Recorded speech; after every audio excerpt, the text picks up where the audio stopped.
정부의 3대 메가 프로젝트는 투자 금액부터 실감나지 않는 규모입니다.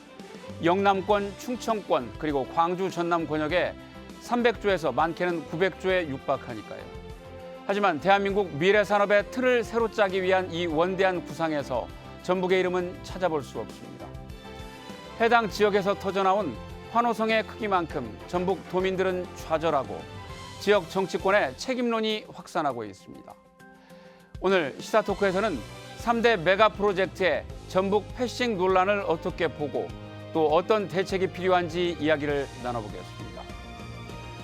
화면 왼쪽부터 최수찬 전북 앵커센터장, 염용섭 전 SK 경영경제연구소장, 이면호 전북대학교 반도체 공동연구소 단장, 그리고 이경재 전북 애양본부 기획처장과 함께합니다. 네, 어서 오세요. 그럼 먼저 준비된 영상 보시고 본격적인 토론 시작하겠습니다.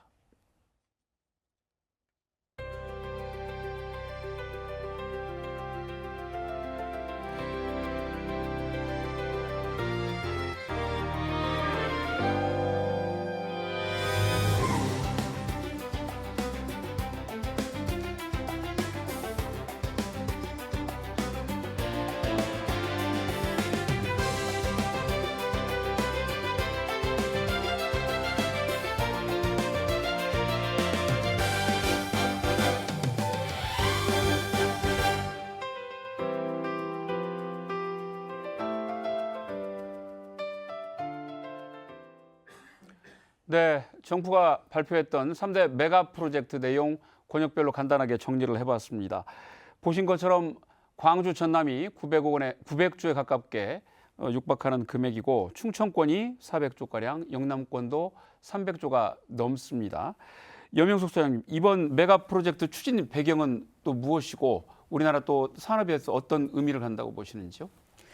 예. 정부가 이번에 발표를 하면서 밝힌 이 메가 프로젝트의 의미는 크게 두 가지로 정리를 하고 있습니다. 첫 번째는 이 AI가 만드는 이 경제 산업에 미치는 영향을 쭉 꼽고 있고요. 두 번째는 이제 글로벌 패권을 이야기하고 있습니다. 첫 번째 이제 AI 기술이 미치는 산업은 사실 뭐 AI가 모든 삶과 문화와 그리고 기업의 경쟁력 그리고 AI 자체가 거둬들일 엄청난 경제적 기회 이런 걸 생각한다면 그 산업 자체로도 어마무시한 기대가 되는 산업 분야이고요. 거기에 이제 이 AI라는 것은 그 국가에 얼마만큼 활용이 되느냐에 따라서 국방부터 시작해서 정부의 운영까지 그 나라의 경쟁력을 좌지우지하는 면이 있기 때문에 국가의 패권과도 연결돼 있다. 이렇게 보아서 이 두 가지의 취지에서 우리나라가 드디어 이제 세계 최강국의 대열에 들어가자. 뭐 이런 목적을 가지고 있는 것이 첫 번째고요. 이제 두 번째는 그런데 이제 이러한 새로운 산업을 일으킴에 있어서 수도권으로 집중돼서 이루어질 수 있는 문제를 해결하고 전국을 지방을 포함한 전국을 이러한 새로운 산업의 일종의 이제 추진 동력으로 하겠다라는 다극 전략이 두 번째가 되겠습니다.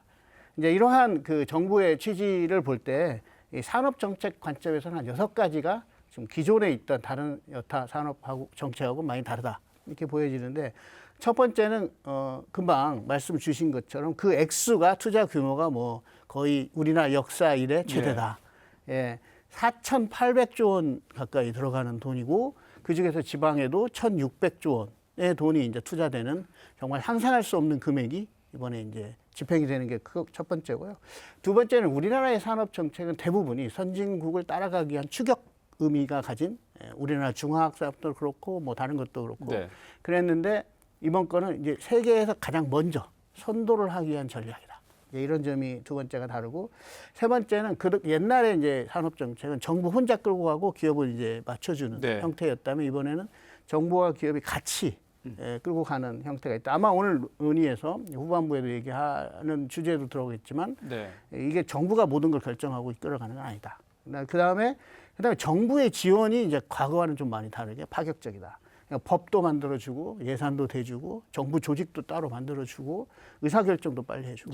근데 특히 이제 다섯 번째 인프라를 적극적으로 만들어준다는 게 한 패키지로 돼 있다는 게 굉장히 다르고 이 인프라는 전에 없이 엄청난 속도전으로 빨리 해결해 주겠다라는 게 이제 또 다른 게 이제 다섯 번째.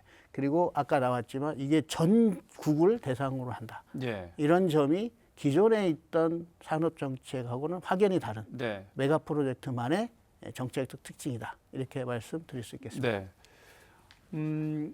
세계 이제 기술 선진국들이 그 첨단 산업을 선점하기 위해서 정말 엄청난 경쟁을 하고 있는데 말씀 주신 대로 대외적으로는 이제 뭐 AI랄지 반도체랄지 배터리 같은 첨단 산업의 경쟁력을 우리가 선점하기 위한 그런 공격적인 투자인 셈이고 대내적으로는 이제 수도권 일극 체제를 분산하기 위한 또 균형 발전의 취지가 있는 것으로 보여지는데 물론 우리도 이제 이와는 별도로 연초에 새만금에 현대차 9조 원 투자가 발표된 바가 있긴 합니다만 워낙 이제 규모 차이가 크다 보니까 도민들의 좌절감과 소외감이 큰 것이 사실입니다.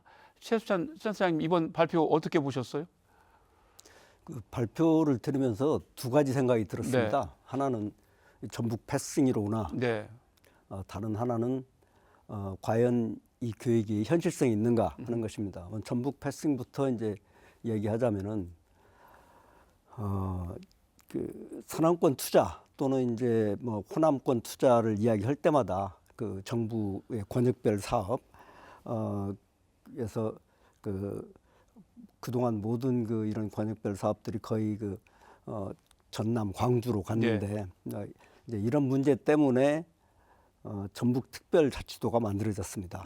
그런데 이번에 또 지방선거가 끝나자마자 예.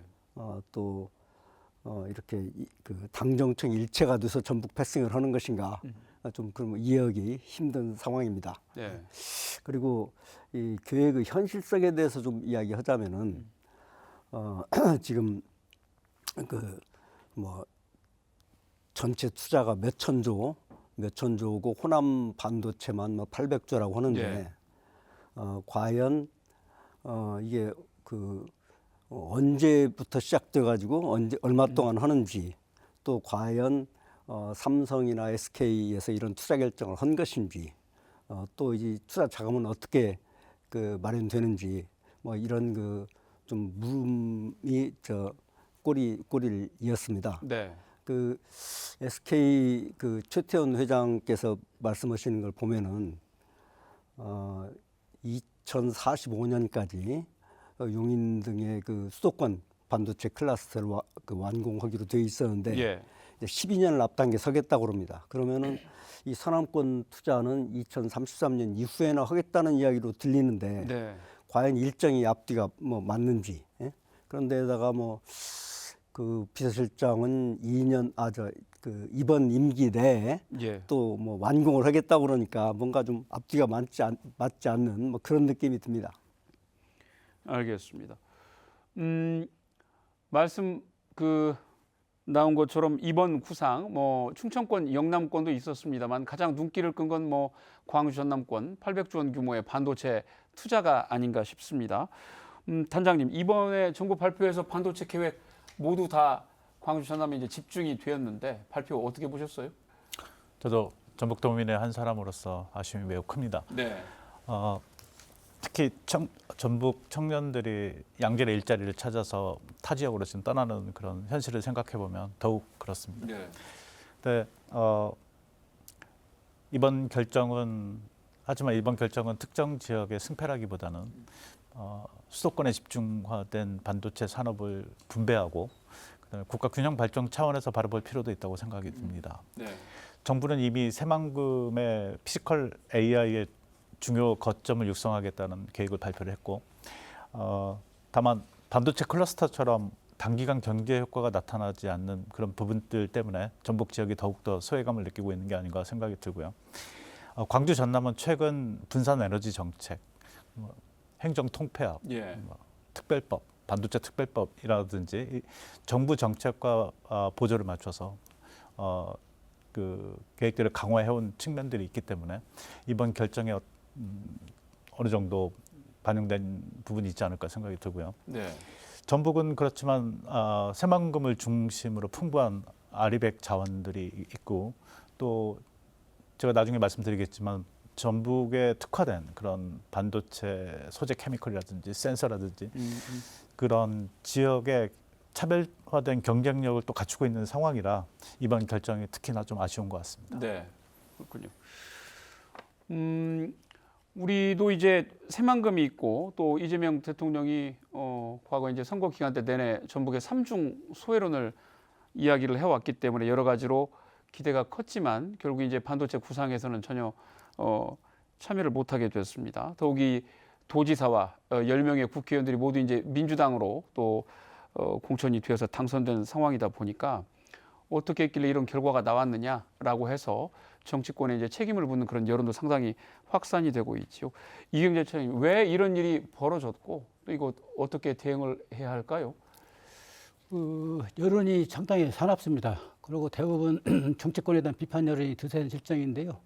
뭐 으쌰으쌰 한번 해야 되는 거 아니냐 이런 여론도 있고 네. 특히 양본부 사무실에도 전화를 많이 받고 있는 상황이고 이제 결론을 따져보면은 뭐 복기를 해보면은 준비 부족이랄지 정부 부족이랄지 또는 선제적 대응 이게 부족한 점이 하나 있다고 보고요. 예. 또 하나는 정치권의 우리 전북 정치권의 무능, 어떤 무력 이 부분이 또 촉발시킨 것이 아닌가 이런 측면을 보게 되는데요. 일단 첫 번째 부분을 이야기한다고 한다면은 용인 반도체 클러스터 문제가 나왔을 때 송전선로 문제를 할지 용수랄지 여러 가지 인프라 문제가 나왔지 않습니까? 네네. 그때 이재명 대통령은 결국은 에너지가 있는 쪽에 가야 된다. 그래서 지산 지소가 나왔습니다. 그게 네. 해법이다. 걔가 그러면서 남쪽이라는 말까지 광주 전남이랄지 새만금이랄지 이런 얘기는 안 했지만은 남쪽으로 가야 되는 것까지는 진도가 지금 나간 네. 상태인데 그때 우리는 과연 뭘 했는지 그에 대한 에너지 정책이랄지 여러 인프라 문제를 촘촘히 따져서 준비를 했어야 되거든요. 그 준비를 안 했다는 거고 또 그에 앞서서 새만금제를 또 대통령도 많이 언급을 했지 않습니까? 희망고문을 하지 말아라. 이건 전북 정치권에 대한 비판적인 이야기거든요. 전라북도한테 왜 이렇게 희망고문을 하냐. 35년이 지나서 이 모양인데 새만금 개발청 업무보를 하다 보니까 또 2050년에 완공을 돼 있는 거예요. 대통령이 받아 보니까. 그래서 이게 뭐냐. 그래서 할 것 하고 하지 말 것 정리하고 또 가가지고 할 수 있는 것을 속도적으로 할 수 있는 것 해라, 만들어라. 그게 말하자면 미션이건 지시를 한 거거든요. 그런데 김여금 새만금 개발청장은 청장한 지 몇 달 안 돼갖고 국회의원 나가겠다고 또 편개치고 나갔지 않습니까? 네. 김여경 청장 그만둔 뒤에 서너 달 또 공석으로 놔뒀어요. 네. 이게 전라북도 현실이란 말이죠. 이런 부분들이 결국은 이런 결과를 촉발시킨 것이 아니냐 해서 안타까움이 많고 특히 새만금의 재생에너지랄지 용수랄지 또 인프라 이런 문제는 사실 전남과 비교해도 죄지지 않습니다. 그 여건을 잘 활용한다고 한다면은. 그래서 이것을 잘 포매팅을 하고 촘촘히 짜 맞췄다고 한다면은 그래서 선제적 대응을 하고 제안을 하고 정책 과제로서 정부가 좀 뭔가 밀당을 했다고 한다면은 이런 황당한 결과가 나왔지 않겠는가. 그래서 결론적으로는 우리 정치권의 무능, 무력 이런 것이 첫 번째가 되겠고요. 또 하나는 그 선제적 대응 준비, 특히 이제 에너지 정책에 대한 이런 문제는 과거에도 많이 나왔습니다. 에너지 정책이 지금 뭐냐 전라북도에 이런 문제를 많이 제기를 했는데도 저도 많이 제기했고 그에 대한 준비가 거의 없었다는 거고 그래서 이런 황당한 결과를 받게 됐는데 일단 정보 부족 문제도 지적을 안 할 수가 없는데 3대 메가 프로젝트 발표한 시점이 6월 29일입니다. 예. 그런데 우리 전라북도 정치권하고 이현택 도지사는 서울에서 국회의원 회관에서 2026년도 예산정책 협의를 해요. 그때 나온 이야기가 이제 그때는 결정적인 것이 아니고 이제 투자설에 나온 겁니다. 언론에서. 그래서 전남 광주 투자설에 나오니까 그게 이제 원인 파악하고 실체가 뭐냐 이런 정도. 그리고 만약에 그렇게 된다고 한다면 우리는 분산 개치를 정답을 해서 요구를 해야 된다. 이런 아주 뒤떨어진 그런 모임을 통해서 뒤떨어진 그런 확인하고 결정을 내린 거예요. 근데 나올 뒤에 3대 메가 프로젝트 수백조 원을 다 쏟아붓는 게 나왔지 않습니까? 이게 뭡니까 전라북도 어떤 정치 현실이. 이런 부분을 놓고 보면은 안타깝고 황당하긴 하지만 준비랄지 선제적 대응 능력이랄지 이런 거 볼 때 피할 수 없는 원인 없는 결과가 어디가 있겠습니까? 피할 수 없는 결과였다. 사실 성찰하고 반성을 해야 된다. 우리 소민들이 으쌰으쌰 하면 해야 되지 않느냐. 이게 뭐냐 우리 정치권. 2028년도 총선이 있는데 다 좀 갈아채워야 되지 않느냐. 이런 문제를 제기하는 것이 당연하다고 저는 봅니다. 네, 네. 이원택 그 지사가 이제 후보 시절에 그 새만금에 삼성전자와 SK 하이닉스를 중심으로 해서 반도체 200조 원을 투자를 하겠다고 그 약속을 했었죠. 이게 이제 선거 꼭 일주일 전인 5월 27일로 제가 기억을 합니다만 아마도 이 이번에 발표된 메가 프로젝트를 좀 염두에 뒀던 것이 아닌가 싶습니다. 다만 이제 이런 결과가 나오다 보니까 결국 이제 이원택 지사의 간판 공약인 이 200조 원 투자 유치가 가능하겠느냐 이런 이야기들도 있는데 센터장님 어떻게 보세요? 그 이제 투자 유치 공약이라는 것은 투자 유치를 위해서 노력하겠다는 것이지 네.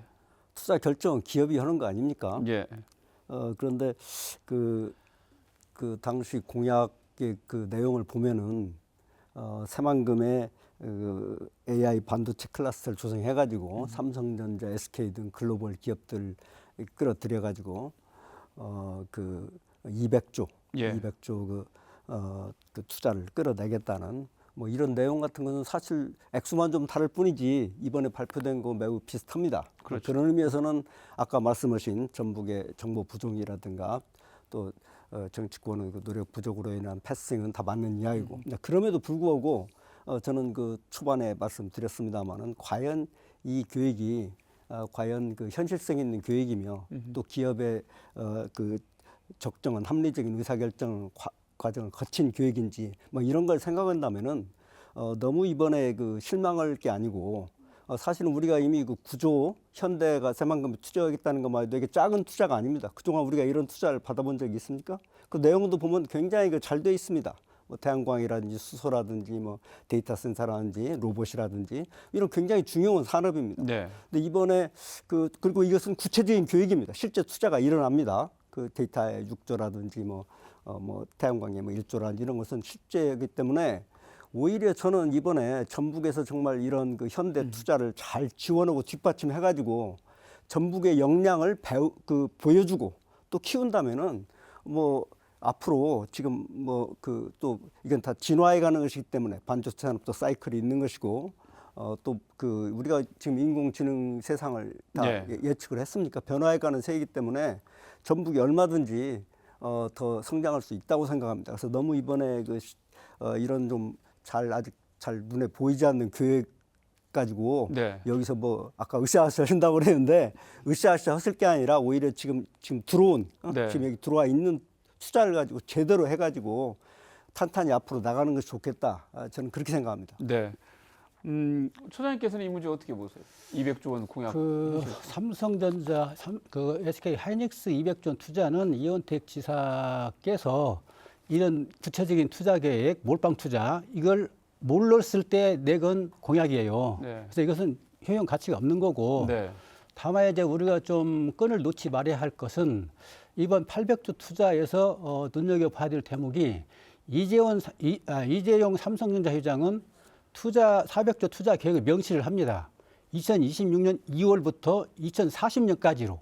그런데 최태원 SK 하이닉스 네. 회장은 사업 기간이 명시가 없어요. 네, 네. 언제부터 언제까지 한 기간이 없어요. 이거는 용인 반도체 클러스터를 봐가면서 하겠다는 건지 아니면은 반도체 시장의 어떤 그런 유동성을 봐가면서 하겠다는 것인지 아니면 마지못해 광주 전남 투자를 하는데 역시 이것도 역시 뭐 정치권의 어떤 변화랄지 4년 뒤면 또 이재명 정부가 또 바뀌잖아요. 뭐 그런 걸 간격을 좀 둔 것인지 모를 수밖에 없겠으나 이런 부분들은 앞으로 변동성 있는 부분이라고 보고 또 이제 분산 투자에 대한 우리는 에너지 정책이랄지 이런 인프라를 착실히 촘촘히 갖춰야 된다. 그럴 때 기회가 온다. 그리고 이제 아까 용인 반도체 클러스터 문제가 SK 하이닉스는 지금 토목공사 진행 중이지만 네. 삼성전자는 아직 시작도 안 했거든요. 그리고 삼성전자가 투자할 그 땅에 유물 유적이 나와 있다는 거예요. 그래서 그 지표조사하면 그 시간이 많이 걸리고 차라리 그럴 경우에는 SK 하이닉스는 용인 반도체 클러스터라고 보는 건 지금 국가 산당이 됐기 때문에 국가가 다 인프라를 지원하는 겁니다. 그건 SK 하이닉스가 가고 삼성전자는 새만금에도 끌어들이는 문제랄지 이런 문제를 다각적으로 검토를 해야 될 거 아닌가. 그러기 위해서는 우리가 에너지 정책에 대한 촘촘하고 튼실한 그런 기본을 갖춰야 된다는 거죠. 그리고 광주전남 투자도 광주 군공항이 지금 당초 2035년쯤에 이전한 걸로 돼 있고 무안에서 반대가 이제 심합니다. 그런데 계획 발표 뒤 6일 만에 부지를 확정했지 않습니까? 군공항으로. 그런데 군공항 확정을 아주 초스피드로 했지만은 제가 이제 전남 지역 신문을 보니까 무안 쪽에서 반대가 상당히 심해요. 의 쪽도 심하고 주민들 심해요. 그래서 이런 것도 상당히 변동 가능성이 있는 거기 때문에 우리 전북은 새만금이 갖고 있는 장점들 촘촘히 엮어가지고 미래에 대비할 수 있는 준비를 착실한다고 한다면은 네. 좀 기회가 오지 않을까 그렇게 전망을 해봅니다. 네. 이번 메가 프로젝트에서 뭐 여러 가지 그 요건들이 거론되기도 했습니다만 가장 핵심적인 요건 꼽힌 것이 뭐 에너지 문제, 전력 문제죠. 이제 최근에 아리백 정책이 또 그 중요성이 부각이 되면서 재생에너지 중요성이 또 강조가 됐고 이제 광주 전남 지역 같은 경우는 뭐 전국에서 가장 그 이 재생에너지를 많이 일관되게 또 투자를 해왔던 지역이기도 합니다. 전북도 이제 새만금이 뭐 그 여러 가지 관련된 사업들을 추진을 해왔는데 단장님 보실 때는 전북의 재생에너지 기반이 여러 가지 첨단 산업, 반도체나 AI 그 유치하고 진행하기에 뭐 충분하다고 보십니까? 어떠십니까? 예, 반도체 공장 즉 팹은 일반 차원과 좀 다른 인프라가 좀 필요합니다. 네. 특히 팹 1기당 한 1기가와트의 전력, 네. 안팎의 전력, 그다음에 20만 평의 부지, 그다음에 일당 20만 톤의 그 안정적인 용수가 필요합니다. 네. 그다음에 이 협력 기업과 소부장 협력 기업과 그다음에 인력들이 또 유입돼야 하기 때문에 뭐 교육이라든지 교통이라든지 이런 거주 정주 여건까지 우리가 고려할 필요가 있습니다. 네. 광주 전남인 경우 총 4기의 팹이 지금 들어오게 네, 네. 되어 있고 전력인 경우에 한 6.3기가와트. 네. 그다음에 용수인 경우에는 한 일당 65만 톤의 용수가 지금 필요한 국가 대형 프로젝트죠. 네. 그래서 이제 정부도 이런 점을 충분히 인지하고 최근 이제 구체적인 계획을 언론에 지금 발표하고 있는 상황이고요. 전북 관점에서는 전북은 이런 관점에서 저희는 충분한 입지 조건을 갖추고 있다. 저는 개인적으로 이렇게 생각을 네. 하고 있고요. 새만금의 경우에는 제 생각으로는 전국 최대 규모의 재생에너지를 생산할 수 있는 어떤 확대 가능성이 있는 지역으로 네. 인식이 되고 용수인 경우에도 금강이나 그다음에 용담댐에 용수가 충분한 편입니다. 예. 그래서 반도체와 같은 대형 프로젝트를 저희가 유치하기 위해서는 이제 특히 전력 면에서는 태양광, 그다음에 해상풍력, 그린수소 같은 재생에너지 자원 개발 속도를 높여야 하는데 뭐 다 대부분 많이들 아시겠지만 이게 이제 행정 특례나 분산에너지 정책이 정부하고 긴밀히 이제 움직여야 하는 그런 부분들이 있습니다. 네. 근데 이제 또 한편으로는 향후 아리백인 경우에는 글로벌 반도체 기업 입장에서는 기업이 입지하려면 가장 중요하게 보는 그 입지 경쟁력 중에 하나가 아리백과 연관된 네, 재생에너지이기 때문에 저희는 특히나 저희가 상당히 좋은 입지 조건을 가지고 있다고 생각합니다. 그렇군요. 전력 문제와 관련해서 저희가 전북이 조금 아쉬웠던 것이 지난해 분산 에너지 특구 그 공모에서 탈락했던 것이죠. 이제 통합 전남 지역은 전역이 다 이 분산 에너지 특구에 선정이 됐는데 그러다 보니까 이제 그 점도 조금 경쟁력 면에서는 준비를 잘 한 것이 아닌가 싶습니다. 소장님 지금 이 분산 에너지 특구가 기업 유치랄지 산업 육성 측면에서 어떤 점에서 또 이 경쟁력을 높이게 되는 효과가 있는지요? 예, 그 정부가 작년에 이제 새로운 우리나라 전기의 역사에서 처음으로 에너지의 특구, 특별한 구역을 예. 지정하는 이제 법과 그다음 실제로 지정을 해서 전라남도가 네. 거기 이제 한 지역으로 4개 중에 하나로 이제 선정이 되는데 이 에너지 특구를 만든 정부가 이 제도적으로 만든 취지가 뭐냐면 그 지역에서 전기를 생산해서 가급적 그 지역에 다 썼으면 좋겠다. 네. 뭐 가장 큰 이유는 두 가지인데요. 하나는 이 송전선을 요즘 잘 못 넣으니까 대부분의 우리나라 전기는 남쪽에서 생산을 해서 네. 수도권에서 소비를 합니다. 예. 그러니까 이제 굉장히 긴 송전 라인을 구축해야 되는데 요즘 송전 라인을 구축하는 게 거의 불가능하다 보니까 네. 이 남쪽에 있는 에너지를 남쪽에서 소비했으면 하는 취지가 이제 첫 번째고요.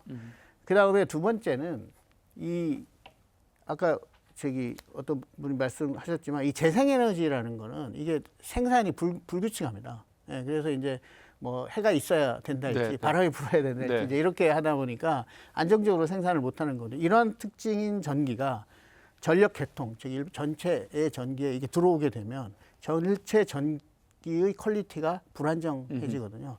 그래서 그거를 이제 어떤 지역으로 한정시켜 놓으면 이제 전체 전기가 안정적으로 운영할 수 있다. 네. 이런 어떻게 보면 정부의 전체의 에너지 안정화를 위해서 취한 정책인데, 근데 이제 이 특구라는 것을 받으면 굉장히 많은 인센티브가 얻게 되는 또 장점이 네. 있습니다. 첫 번째는 그 지역 이게 신재생 에너지만 보통 이제 거래를 하는 제도가 원래는 있는데, 그거 말고 이 특구가 되면 신재생이 아니라 구재생, 그러니까 옛날 아무 에너지나 뭐 원자력이든 뭐 가스발전이든 어떤 에너지 섞어서 전체 에너지를 공급할 수 있으니까 에너지 발전의 대상이 되게 높고요. 두 번째는 내 마음대로 요금을 설정할 수 네, 있습니다. 네, 네. 그 특구 지역이. 네. 그러니까는 다른 지역보다 좀 싸게 전기를 주면 당연히 기업들에게 거기에 상당히 인센티브가 가질 수 있고요.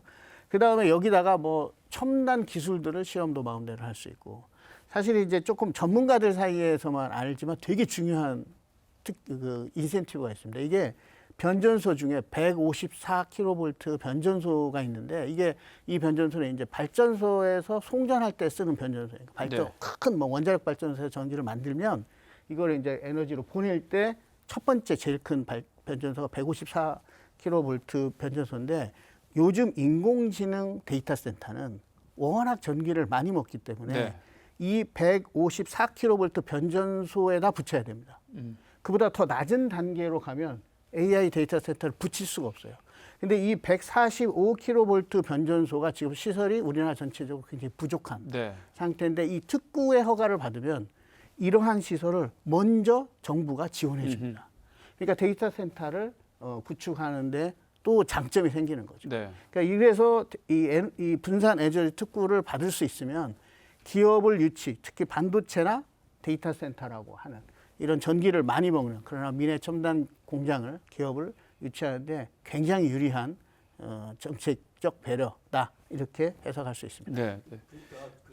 에너지 분산 에너지 특구를 전북 유치 못한 것은 아쉬운 일이고, 이런 좋은 인프라인데, 그럼에도 불구하고 지금 현대가 새만금에 투자하면서 데이터 센터가 사실은 아까 이면호 교수님께서 말씀하신 그 팹보다도 전기를 더 네. 많이 필요로 하지 않습니까? 근데 그런 걸 또 데이터 센터에 6조 지금 투자하겠다고, 1조는 태양광에 투자하겠다는 게 바로 그런 거 아니겠습니까? 네. 그 전력을 그 자리에서 공급해가지고. 근데 그걸 하다 보면 또 말씀하신 대로 그런 전력 개통을 위한 기술도 당연히 현대에서 투자를 할 거 아닙니까?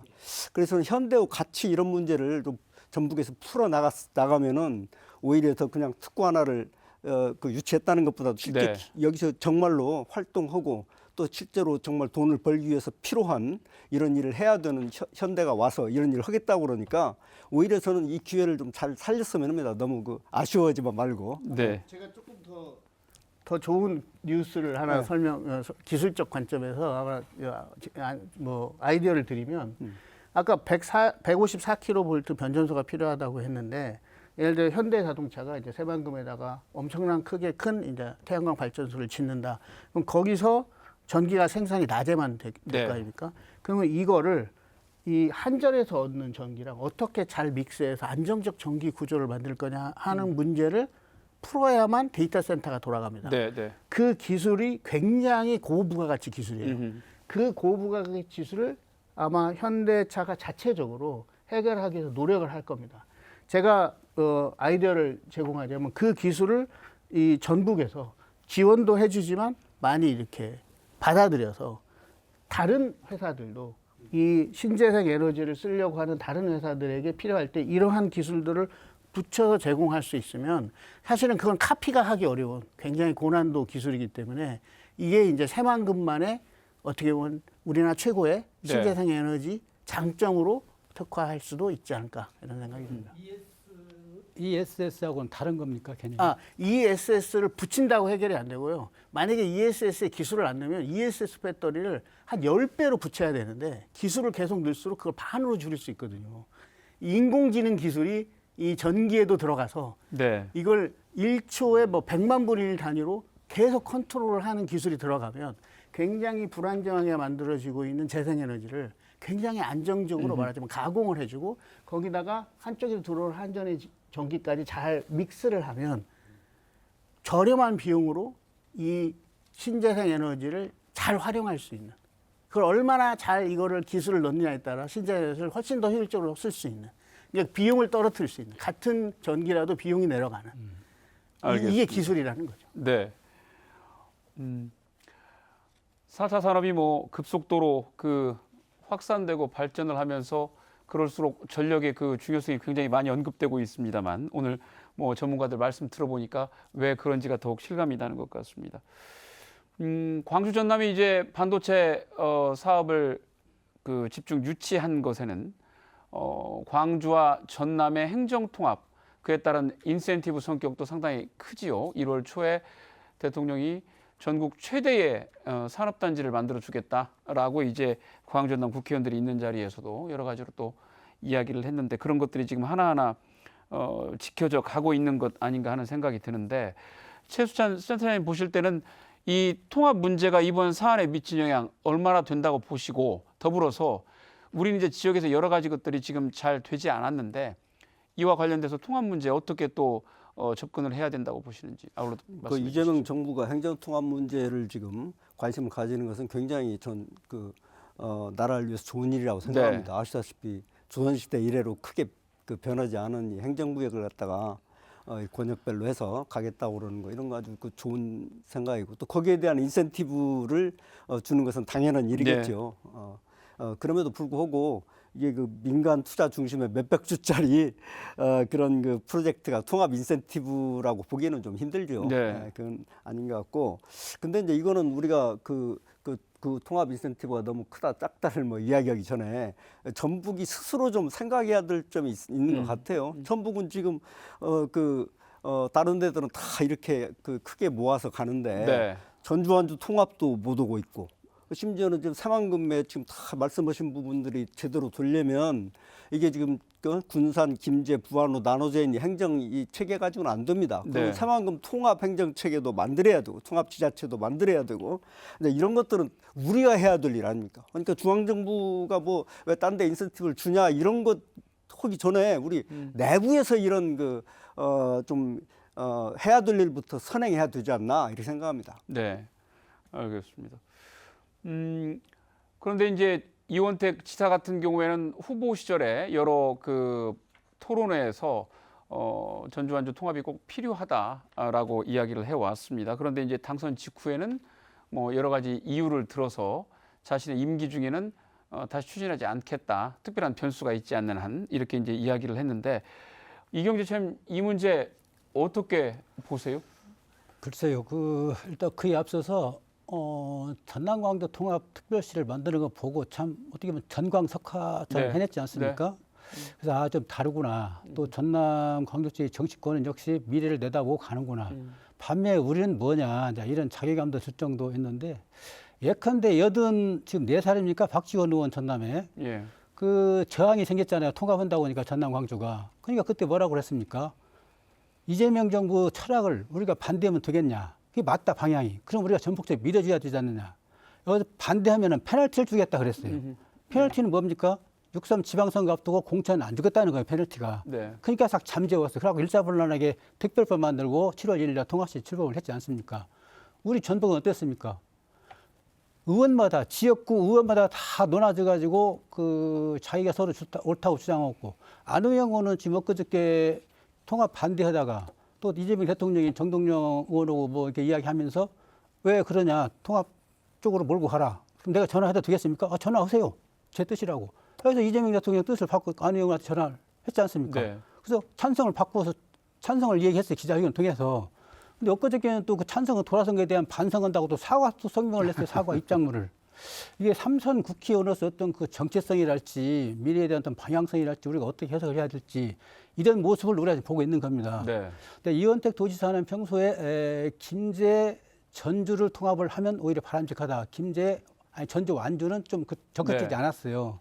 그래서 이번 보니까는 당선되고 나서 지역 분열 갈등이 너무 심하다. 이거는 이제 앞으로 않겠다. 제 임기 중에는 이렇게 선언을 해버렸고 또 이제 조지훈 전주시장은 방법을 달리해서 전주 완주 통합을 하겠다. 그 이제 국민의 뜻을 존중하는 방향으로 해서 좀 뭔가 다른 방향으로 추진하겠다. 이제 그런 뜻이고 거기에 더해서 가능하면 김제와도 통합을 하겠다. 이제 이런 입장이고. 근데 일단 각지 입장은 다르지만은 우리 전라북도 어떤 정치권이 미래 방향성을 놓고 뭔가 좀 합의를 해야 되는 거라고 저는 봐요. 새만금 권역을 그 자치단체 3개 자치단체 연합을 하고 나중에 통합을 가는 방향 설정을 한다든지 네. 또는 김제, 완주, 뭐 익산 또는 전주까지 합쳐서 크게 판을 크게 좀 하는 어떤 방향성을 제시한달지 왜 우리가 통합을 주장하냐 하면은 과거에는 풀뿌리 자치, 풀뿌리 민주주의를 해가지고 지역끼리 이렇게 오선도선에게 잘해서 우리끼리 의견 모아갖고 뭔가 좀 나가자 하냐 그런 주의였단 말이죠. 1991년도 지방의회 만들고 95년 단체장 선거 때. 네. 근데 지금 지나고 보니까는 지방 소멸 인구 감소가 지금 행세를 못하게 생겼잖아요. 그래서 성장 거점 중추도시를 만들지 않으면 다 소멸한다. 그것 때문에 경쟁력을 갖기 위해서 행정 통합을 하는 거거든요. 또 정부도 그걸 적극 지원하고 엄청난 재정 인센티브를 지원해 주지 않습니까? 이제 이런 어떤 메리트 시스템을 활용하면서 미래를 바라보고 방향성을 정립해야 되는데 전라북도 국회의원 11명 있지 않습니까? 누구도 이 문제를 지금 손을 안 대고 있어요. 자기 지역구 이해관계 때문에. 네. 한 번 더 국회의원 더 되는 것만 오로지 욕심 뭐지 전라북도의 미래랄지 어떤 미래 어떤 그 뭐 엄청나게 변화되는 그런 구조에 대응한다랄지 이런 문제를 생각을 않고 있단 말이죠. 그래서 답답할 짝이 없는데 일단 저는 이 문제는 가장 중요한 건 일단 새만금 권역 자치단체 연합, 특별자치단체 연합은 이미 이원택 도지사도 선거 때 이야기를 했거든요. 5개 지역에 국회의원하고 단체장 약속을 했기 때문에 이건 할 걸로 보는데 그 위에 잘 되면은 통합을 한다는 걸 방향 제시하면 해줬으면 좋겠고 또 김제시 의회가 지금 구성이 달라지긴 했지만은 선거 전에 그 김제 전주 통합을 추진했거든요. 선언을. 그래서 전주도 화답을 한 상태인데 이 문제를 빨리 하든지 않든지 네. 정립을 하고 그러면 다른 그림은 어떤 거냐. 이 두 가지 문제만큼은 이원택 도지사도 우리 정치권도 빨리 정립을 해서 제시를 해야 될 것 같다. 그렇지 않으면 다 지금 유기를 하고 있는 거죠. 알겠습니다. 광주 전남 1년에 5조씩 4년간 20조를 지금 지원해 주잖아요. 네. 글쎄 그 지역에서 아무리 특별 통합시지만 20조면요 엄청난 돈입니다. 4년에. 웬만한 그림 다 그릴 수 있어요. 지역에서. 이런 걸 그 방기하고 내 입장만 당선 한번 더 되는 것만 고집하고 있으니 한심하게 짝이 없다는 거죠. 알겠습니다. 현대차가 새만금에 투자하기로 한 로봇 산업과 피지컬 AI도 조금 걱정되는 대목이 있습니다. 이제 정부가 메가 프로젝트와 관련해서 영남권에 이 두 가지 사업을 더 큰 규모로 지금 안배를 했기 때문인데요. 이 때문에 이 두 가지 분야에서만큼은 그래도 전북이 주도권을 줄 수 있는 것 아니냐라는 기대도 조금 위축되거나 축소될 수 있는 것 아니냐 이런 걱정들이 있는 것 같습니다. 선생님 어떻게 보세요? 예, 이번에 이제 정부가 내건 메가 프로젝트가 3개의 네. 큰 산업으로 구성이 되어 있는데 첫 번째는 오늘 쭉 말씀해 오신 반도체가 아마 규모는 제일 클 것 같고 네. 근데 이제 2개 더 있는데 하나는 데이터 센터가 네. 있고 하나는 피지컬 AI라는 네. 게 있습니다. 피지컬 AI는 뭐 이미 많은 분들이 짐작하고 있지만 이 로봇가 중심이 된 이제 새로운 인공지능의 산업인데 이거는 뭐 기업 특히 생산 현장에 들어가면 예. 생산성에 엄청난 혁신을 만들 걸로 예측이 되기 때문에 전 세계 수많은 국가 기업들이 이제 이 산업에 들어갈 피지컬 AI에 네. 들어가려고도 굉장히 노력하는 굉장히 이제 알짜 미래 산업이라고 볼 수 있습니다. 근데 이제 이번에 정부의 그 메가 프로젝트 발표를 보면 피지컬 AI의 덩어리가 제일 큰 게 삼성에서 구미 쪽에 네. 투자하겠다라고 하는 게 아마 피지컬 AI의 그림 중 제일 큰 아이템인 것 같습니다. 근데 그 액수를 보면 현대가 새만금에 예. 투자하겠다. 물론 뭐 현대는 이걸 1차 투자라고 말하고 있지만 어쨌든 2차 이후는 아직 발표를 한 게 없기 네. 때문에 1차 투자만 비교하면 거의 이제 삼성이 이제 2배 정도의 네. 투자를 이제 구매하는 걸로 이렇게 발표는 돼 있습니다. 근데 저는 이제 조금 이 기술이라는 관점에서 좀 다른 해석을 하고 싶습니다. 첫 번째는 X가 문제가 아니라 이 피지컬 AI라고 하는 걸 정말 맨 땅에서 새로운 기술로 만들기 위해서 어떤 게 필요하냐면 이 로봇만이 있는 게 아니라 공장에는 그 공장 안에도 인공지능이 있어서 사실은 네. 로봇을 다 조정을 해야 됩니다. 그래서 이게 피지컬 AI의 진짜 알짜 배경은 이제 소프트웨어로 되는 인공지능이에요. 사실 로봇보다 훨씬 밸류도 크고 중요해요. 이게 이렇게 들어와야 다크 팩토리라고 해서 네. 이제 공장에 뭐 사람이 없고 로봇만 있는 것도 아니고 뭐 이상하게 돌아다니는 뭐 우리 뭐 진공청소기 같은 네. 그런 것처럼 그런 것들이 막 돌아다니고 이게 다 돌아가는 다크팩토리 이런 것들을 만들려면 사실은 지구상에 아직 만들지 못한 인공지능 알고리즘을 개발해야 됩니다. 근데 사실 이거를 개발하기 위해서는 진짜 제일 필요한 게 데이터 센터예요. 네. 사실 그래서 피지컬 AI를 제대로 키우려면 반드시 그 옆에 데이터 센터가 큰 게 있어야 됩니다. 그런데 이 현대차가 새만금에 투자한다는 구조를 보면 그 중에 3분의 2인 6조 가까이가 네. 데이터 센터를 짓는데 그래서 이 피지컬 AI라고 하는 그림이 되게 잘 이렇게 그 계획이 아주 짜임새 있게 만들어졌다. 네. 그래서 지금 으로는 바로 그 액수만 가지고 판단을 할 수 없고요. 그러면 만약 구미 지역에 만든다는 피지컬 AI는 얼마나 짜임새가 있는 거냐. 네. 네. 이제 우리가 그걸 봐야 어느 쪽이 더 임팩트를 만들 수 있을지 판단할 수 있을 것 같은데 저는 그런 점에서 아까 최 교수님 말씀 주셨지만 게임이 끝난 게 아니라 우리가 뭘 잘 보여준다면 네. 얼마든지 피지컬 AI에서 더 많은 기업들을 여기 유치할 수 있다. 저는 그렇게 생각해서 네. 이게 이제 경쟁의 시작이다. 경쟁의 시작이라고 보고 우리가 더 열심히 해야 된다.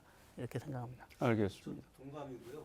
아까 제가 현대의 지금 새만금 투자를 우리가 지원하고 뒷받침하는 게 중요하다는 말씀드렸는데 제가 그 맡고 있는 그 전북 앵커센터도 정부의 그 재정 지원 그 예산을 갖다가 대학에 배분하는 역할을 하고 있는데 저는 그래서 그 전북의 대학들도 이런 그 인재를 양성해야 된다. 금방 말씀하신 그런 피지컬 AI도 파운데이션 모델이 중요하고 그건 소프트웨어 아니겠습니까? 그럼 소프트웨어 인재를 우리가 키워내야 되고 그래서 대학의 역할 중요하고 근데 제가 보니까 이 대학만 가지고는 안 돼요. 거기에 기업이 있어야 돼요. 그러니까 피지컬 AI나 이런 또 파운데이션 모델을 할 수 있는 기업을 유치해 가지고 그래야 대학들도 거기하고 함께 이러면서 그 인력을 양성하는 것이 그래서 우리가 하여튼 너무 그 배타적이지 않고 정말 그런 기업이 필요하다면 뭐 서울에서든 샌프란시스코에서든 더 모셔오고 우리가 좀 잘 그 활용을 했으면 좋겠습니다. 네. 알겠습니다. 이 문제 그 단장님은 어떻게 보시는지요? 저는 이제 두 분께서 좋은 말씀을 해주셔서 네. 제 생각은 정부 차원에서 지금 결정된 피지컬 AI하고 그 현대자동차 관련된 산업들은 한치의 오차 없이 잘 성공이 돼야 한다고 생각이 듭니다. 근데 저 개인적으로 생각하고 있는 그 반도체 분야에서 저희가 가지고 있는 전북 지역의 특색을 좀 잠깐 좀 말씀을 드리면 네. 전북 지역은 두 개의 축이 있습니다. 예. 한 가지는 반도체 소재 케미컬 축이 하나 있고요. 예. 또 한 가지는 센서 축이 있습니다.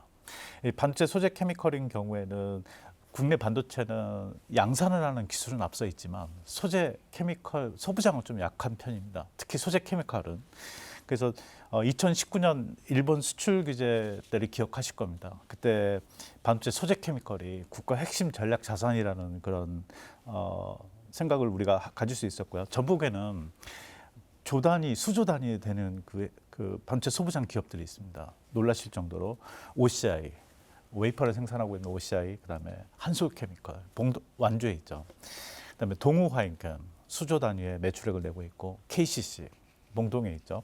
그다음에 백광산업, 상당히 많은 소부장 소재 케미컬 기업들이 포진되어 있고 이들 업체들이 국내 공급망뿐만이 아니라 세계적인 글로벌 공급망에도 지금 관여하고 있다는 네. 것을 말씀드리고 싶고요. 센서 같은 경우에는 피지컬 AI인 경우에는 AI가 두뇌라면 감각기관이 필요하거든요. 눈과 귀와 같은 그런 감각기관인 경우에 센서가 필요합니다. 특히 카메라라든지 그다음에 광 센서라든지 각종 반도체 센서가 필요한데요.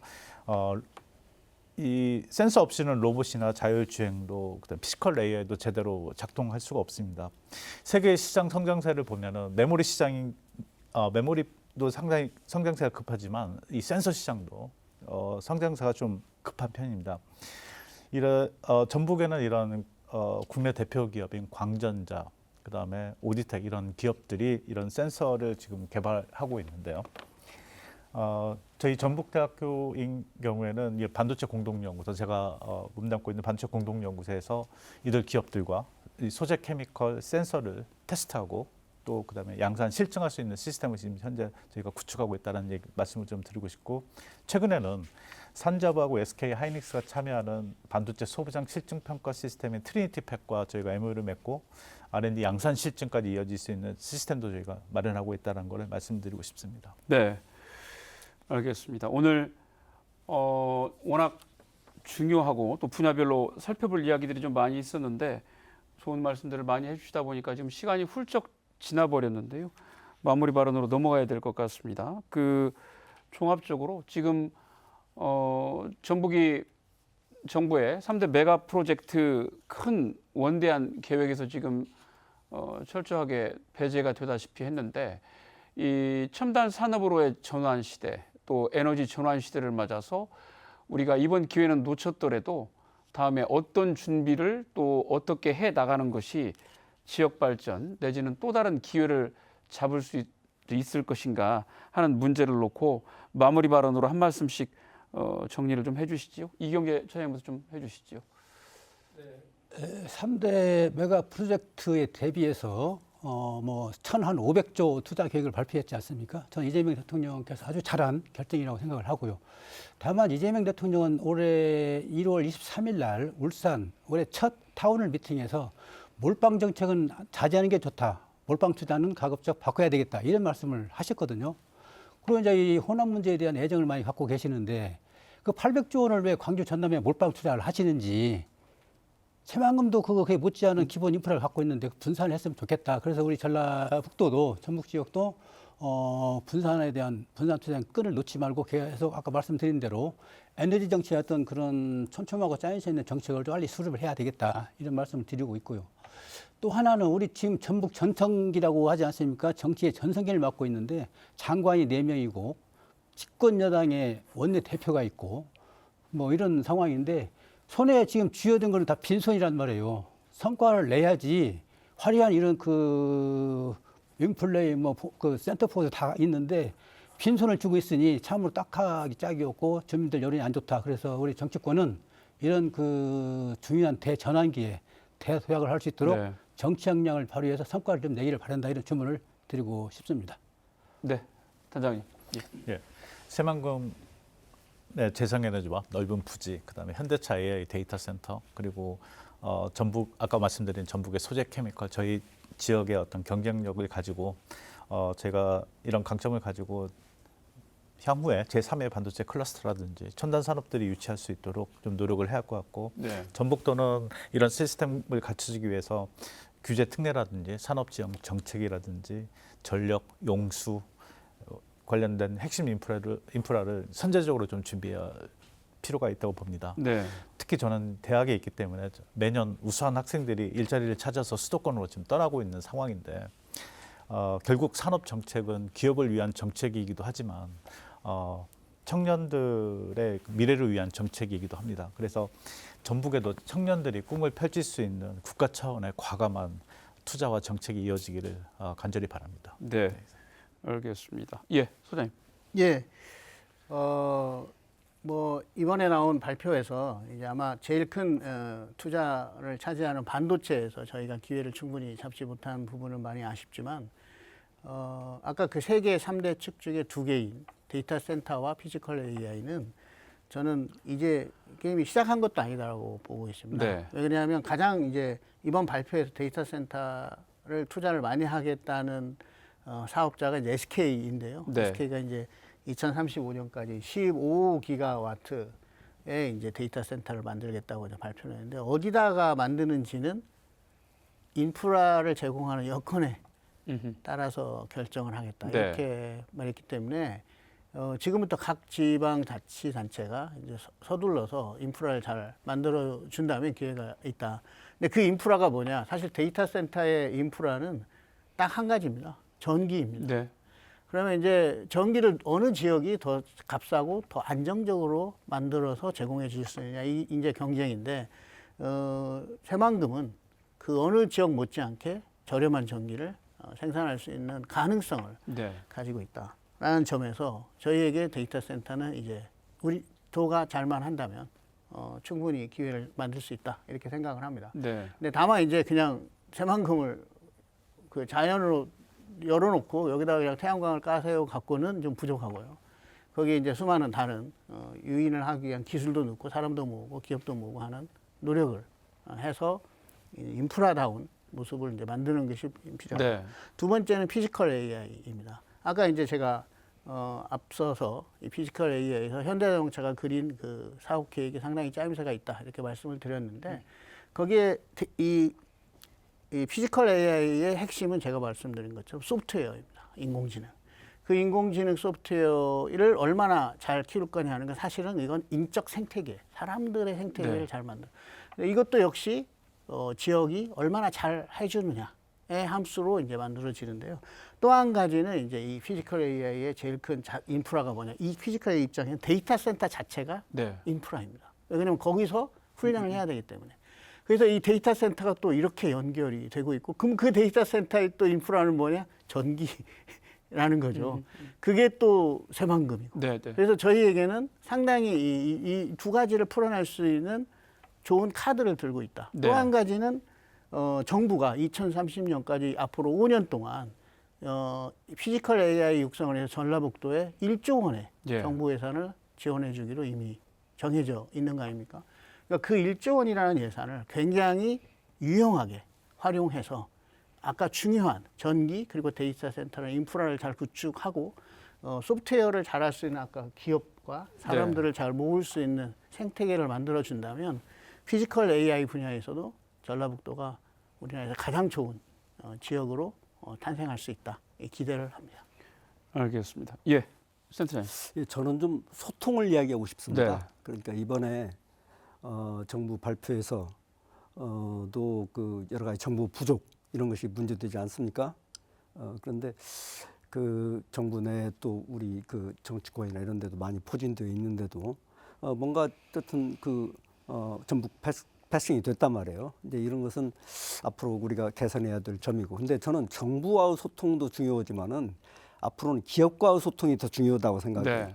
현대가 지금 이거 투자하겠다고 하고 그동안에 이 지방 정부나 또 대학들하고 소통을 대화를 많이 하고 있는데 또 지역이나 그 대학들에서는 다 그 뭔가 그 현대 해주고 싶은 뭐 그런 것들이 있을 거 아닙니까? 근데 네. 실제로 그 갔다 와서 하는 이야기들 보면은 현대 쪽에는 아직 교육이 없다 그래요. 근데 제가 현대 쪽을 이야기해 보면은 교육이 있거든요. 그 무슨 이야기냐? 듣고 싶은 이야기만 듣고 자기들이 하고 싶은 이야기만 하고 오는 거예요. 그러니까 소통이 안 된다는 거죠. 그러니까 앞으로 이런 좀 저는 그 점을 개선해야, 정말 현대가 원하는 것은 사실은 이러이러한 인력을 양성하는 것인데 거기에 대해서는 뭐 그 노력을 않고 뭐 계약 갖고 만들어 달라 뭐 이런 이야기만 자꾸 하니까 서로 주파수가 안 맞는 그런 점이 있고, 마찬가지로 SK나 이런 데서도 지금 SK가 이제 삼성을 제치고 더 지금 앞으로 나가고 있는 뭐 거의 그런 상황인데, 네. 여기 계신 우리 저 연구소장님도 계십니다만은 이렇게 좀 그런 핵심적인 정보를 좀 소통을 많이 했으면 좋겠고, 마찬가지로 네. 삼성하고도 그래가지고 저희가 정말 이제는 정말 그 전북이 행동하는 그런 지역이 됐으면 좋겠습니다. 네, 오늘 말씀 잘 들었습니다.